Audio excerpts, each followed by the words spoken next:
जो कंसेंसस था न बढ़ाने का, उसमें 18 पार्टीज एक तरफ से थी और समा बढ़ाने के लिए सिर्फ एक पार्टी थी। तो हमेशा जब कंसेंसस लिया जाता है तो जो मेजॉरिटी पार्टीज है उसका डिसीजन माना जाता है, जो कि नहीं माना गया और उसके चलते जो बिल है वो शोर शराबे में पास किया गया।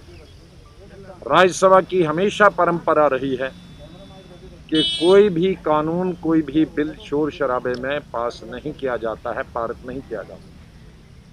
लेकिन दुर्भाग्य से कि किसानों से संबंधित बिल, जिसमें करोड़ों किसानों के इंटरेस्ट है,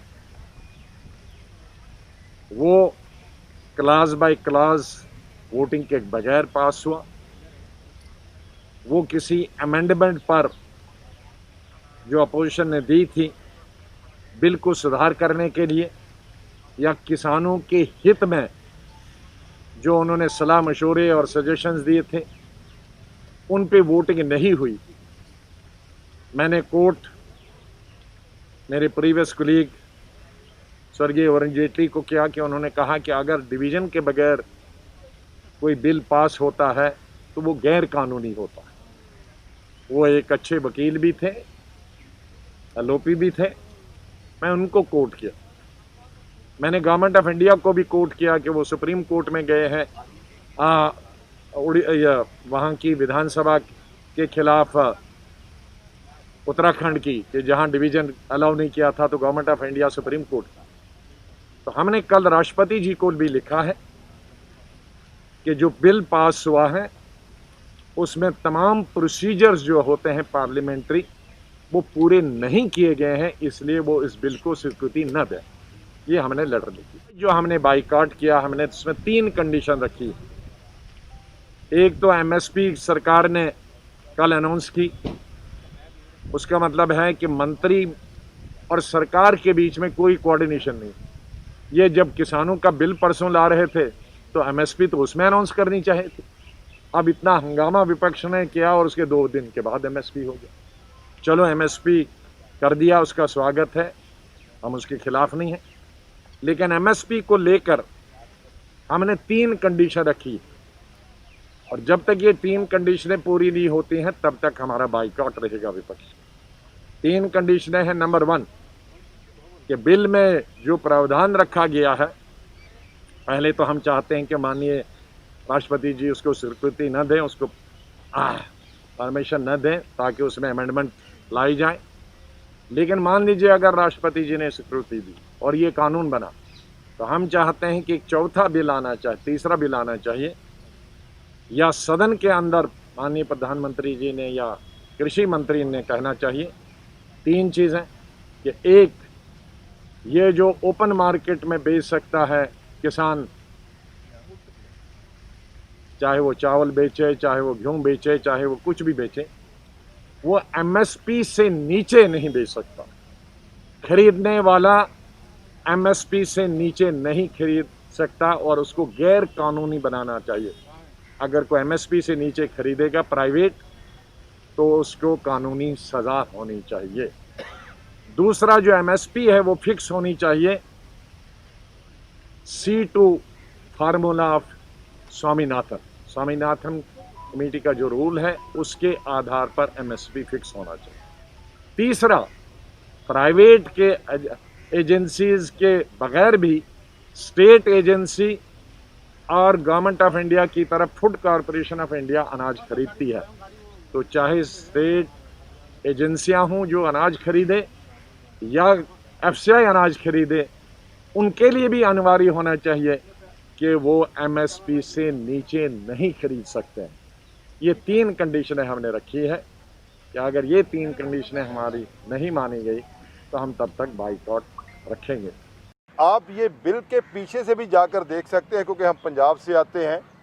ये बिल अब का 6 महीने साल से शुरू नहीं हुआ। नीति आयोग की बैठक, हाई पावर कमेटी की बैठक, इनके जो अडानी दोस्त हैं उनके सैलो हमारे सारे पंजाब में पहले से लग चुके हैं 2 साल में एफसीआई की मंजूरी से, और वेयर हाउस इनके बन चुके हैं जो जहां अनाज स्टॉक करना है। पर्दे के पीछे से इन्होंने तैयारी देश को, किसान को बेचने का पहले से एग्रीमेंट हो चुका है, लेकिन कानून अब बना रहे हैं। कानून जो लेकर आ रहे हैं उससे मजदूर ख़त्म होगा। जितने सहायक धंधे होते हैं पंजाब के, जितने भी लोग हैं गांव में रहते हैं, वो सब खत्म हो जाएंगे। छोटा व्यापारी भी खत्म होगा, कीमतें बाजार में बढ़ेंगी। और अब जब दबाव बढ़ा है राज्यसभा की तरफ से ऑपोजिशन का, तो महज 50 रुपये गेहूं का भाव बढ़ा है। और भी एमएसपी दी है चनों के ऊपर, अलग अलग चीज़ों के ऊपर। लेकिन मैं कहना चाहता हूँ एमएसपी दी किसको? जब प्राइवेट प्लेयर आएगा, एफसीआई पैसे नहीं दे रही, तो एमएसपी लागू कहाँ होगी? ये एक जुमला मोदी जी ने 15 लाख वाले जुमले के बाद एमएसपी का नया छोड़ दिया है। यदि आप चाहते हैं, यदि आप मानते हैं कि एमएसपी रहेगी, तो फिर मंडीकरण भी रहने दीजिए। एक बार फिर साफ हो गया, सीएसीपी की अब 2021-22 की रिपोर्ट उपलब्ध है, उसकी प्रतिलिपि आपको मैं जारी कर रहा हूं। अब उसका अवलोकन करने से साफ है कि किसानों का आंदोलन और मोदी सरकार पर खेती को खत्म करने का षड्यंत्र दोनों बिल्कुल सही हैं। क्योंकि अब मोदी सरकार एमएसपी की पूरी प्रणाली को और कृषि लागत और मूल्य आयोग को ही खत्म कर देना चाहती है। कृषि लागत और मूल्य आयोग की झूठ उनके कागजात से ही पकड़ी गई और साफ हो गया कि वो एमएसपी अब देना ही नहीं चाहते। साथियों, कुछ बिंदु में रखूंगा, फिर अमर सिंह जी आपको बताएंगे। पहला, याद करिए मोदी जी का वादा था सत्ता में आने से पहले कि किसान को लागत पर 50% मुनाफा देंगे। यानी कृषि की लागत, किसान की मेहनत और ज़मीन का किराया, A2 कृषि की लागत, FL फैमिली लेबर यानी उसकी मेहनत, ज़मीन का किराया, ये सब मिलकर बन जाते हैं C2। मोदी जी ने कहा इस पर भी मैं 50% मुनाफा दूंगा, ये कहकर सत्ता में आए थे। कृषि मूल्य आयोग रिपोर्ट 2021-22 जो अब हमारे सामने है, ये इस दावे और जुमले की पोल खोल देती है।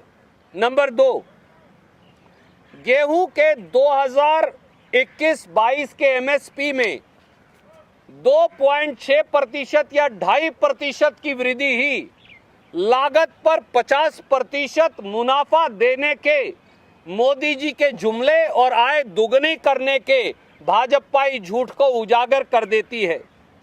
इस रिपोर्ट के 2 या 3 कागजों को अब मैं आपको दिखाऊंगा। पिछले साल की कीमत भी देख लें 2020-21 की, जो यहाँ है, तो इसके मुताबिक भी साथियों, इसके मुताबिक भी C2 1467 रुपया था। अगर इस पर 50% लगाएं तो पिछले साल ही गेहूं का एमएसपी 2200 रुपया क्विंटल होना चाहिए था, परंतु मोदी जी ने तो आज भी 1975 रुपये पे रखा हुआ है। तो ये अपने आप में उनकी झूठ और बेईमानी को साबित करता है। यही नहीं, सीसीपी जो सीएसीपी है, कृषि लागत और मूल्य आयोग, वो ये भी कहता है केवल गेहूं नहीं, अगर मैं जौ की फसल की आपसे चर्चा करूं तो जो 2021-22 में कीमत है वो वही 20-21 के अंदर है और लागत है 971 रुपया दिखाई। ये यहाँ पर उन्होंने लिखा है, अगर आप पढ़ें तो ये बारले 971 रुपया उन्होंने लिखा है, पर उनकी अपनी ही रिपोर्ट ये कहती है कि इससे पिछले साल जो हिमाचल प्रदेश है वहाँ जौ की लागत 1645 रुपया थी। तो भैया 1645 थी तो आप 971 क्यों दिखा रहे हो? न्यूनतम समर्थन मूल्य एमएसपी शब्द को तीनों कानूनों के अंदर ना लिखना, न्यूनतम समर्थन मूल्य की गारंटी को खत्म करना है। मोदी जी जवाब नहीं देते कि जब मंडियां खत्म होंगी तो एमएसपी कहां मिलेगा, कैसे मिलेगा, कौन देगा। राज्यसभा में हमने पूछा, कोई जवाब नहीं। लोकसभा में हमने पूछा, कोई जवाब नहीं। हमने कहा अगर सब कुछ ठीक ठाक है तो आप एमएसपी की गारंटी को कानून में लिख दीजिए। अगर आप लिख देंगे तो किसान को मिल जाएगा। और लिख दीजिए कि अगर कोई कंपनी न्यूनतम समर्थन मूल्य से फसल खरीदेगी कम पर तो उसे सजा मिलेगी और बाकी का पैसा देना पड़ेगा। ये दो बड़ी सीधी चीजें हैं। हमारे चैनल को सब्सक्राइब करें, बेल आइकॉन प्रेस करें।